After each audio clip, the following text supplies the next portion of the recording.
Hello students, now today we are going to see the two most important psychrometric processes. Okay, there are different psychrometric processes. First one is sensible cooling, then sensible heating, and third one is humidification and dehumidification. Okay, so today we are going to learn the first two, that is sensible cooling and sensible heating processes. What do you mean by sensible cooling process and how we can represent this process on psychrometric chart? Now students, when we want to define the sensible cooling process, it can be defined like this: the cooling of air without any change in its specific humidity is called as sensible cooling. Remember, the cooling of air, it may be a moist air. Okay, the cooling of moist air without any change in its specific humidity is nothing but the sensible cooling. Means what? In this process only that air senses the heating or cooling, whatever maybe it is. Okay, here the process is cooling process, so air just senses the temperature difference, right? But there will not be any phase change occur. That's why it is called as a sensible process, that is sensible cooling process. Okay, now when we consider this is the cooling coil. Let's see, cooling coil. Now through this cooling coil, a cooling media, let's suppose a refrigerant is passing from this point, inlet to outlet. Okay, so refrigerant is flowing from inlet to outlet through this coil, and air is passing over the coil. Okay, from this direction to this direction, from left to right. Consider the inlet temperature of air is TD1 and outlet temperature of air is TD2. Here a point may be noted that the temperature of cooling coil is TD3. Temperature of cooling coil is TD3. Now in ideal condition, what we can say that this air out having a temperature TD2 equal to cooling coil temperature, right? In ideal condition, but this is not happen because of the efficiency of cooling coil.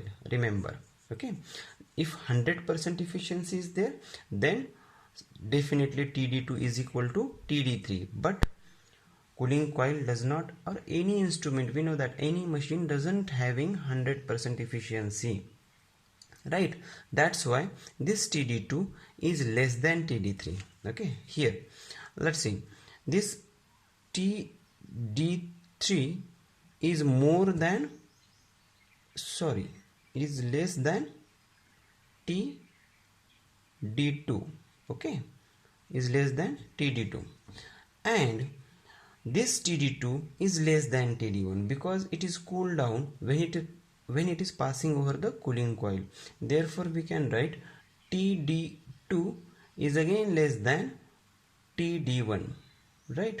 Because TD1 is the temperature of incoming air. When it is cooling down, its temperature is TD2, means TD2 is less than TD1, right? Now here this process can be represented on the psychrometric chart. Now here on psychrometric chart, horizontal baseline is nothing but the DBT, dry bulb temperature. Vertical right side line is nothing but the specific humidity line. The specific enthalpy line is showing here. This enthalpy is nothing but the specific enthalpy, and this is showing on this line, on this inclined line. And now if you want to represent this sensible cooling process on the psychrometric chart, consider this is the point 1, okay, having a dry bulb temperature TD1, and this is phi 1 is nothing but the relative humidity, and the intersection point will be the point 1. Now this is the point 1. Now after that, what happened when this air is cooled down, its state will be state 2. Okay, and here we can draw the horizontal line.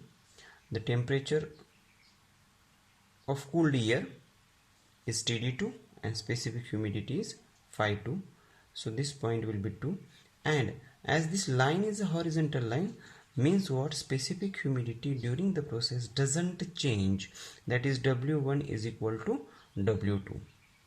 And as we know that TD3 is less than TD1, so again if you continue this process, then TD3 we will get the TD3 point, okay, TD3 temperature, and its enthalpy will be H3, enthalpy at point 2 will be H2, and enthalpy at point 1 will be H1. Okay, now if these are the enthalpies, how we can calculate the enthalpy, or how we can calculate the heat rejected by the air during this process? Because the air is cooled down, so heat rejected can be written as H1 minus H2 if mass flow rate of the air is taken as 1. Okay, and in terms of temperature difference, it is nothing but the Cp air, specific heat